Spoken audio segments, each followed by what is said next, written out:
les desigualtats.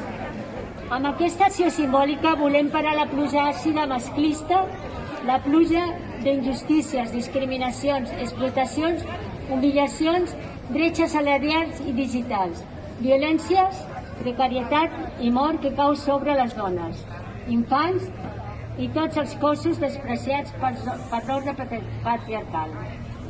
La pandèmia ha agreujat aquesta situació estructural i malgrat hem vist com les dones han estat, com sempre, en la primera línia dels treballs essencials, tots imprescindibles per manteniment i cura de la vida. La seva tasca no sols no ha tingut el reconeixement social, científic i econòmic merescut, sinó que moltes han caigut a la pobresa.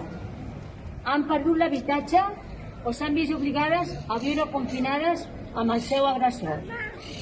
Per una altra banda, les dones que han treballat des de casa han vist agreujada la seva situació, donant que han hagut d'afegir al treball remunerat les tasques de cura, familiars i infants, assignades socialment per la seva condició de dones, però casualment no són requerides per a informar públicament sobre els seus coneixements científics o d'investigació.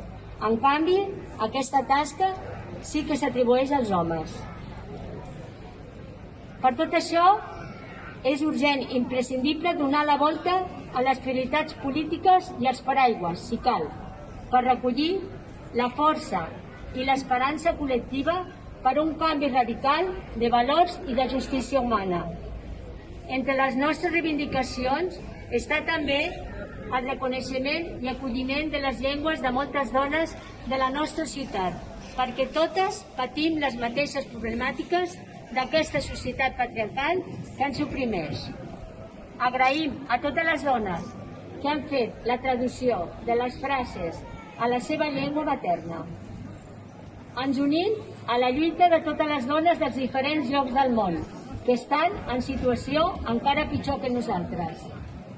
Juntes, diverses i rebels són imparables.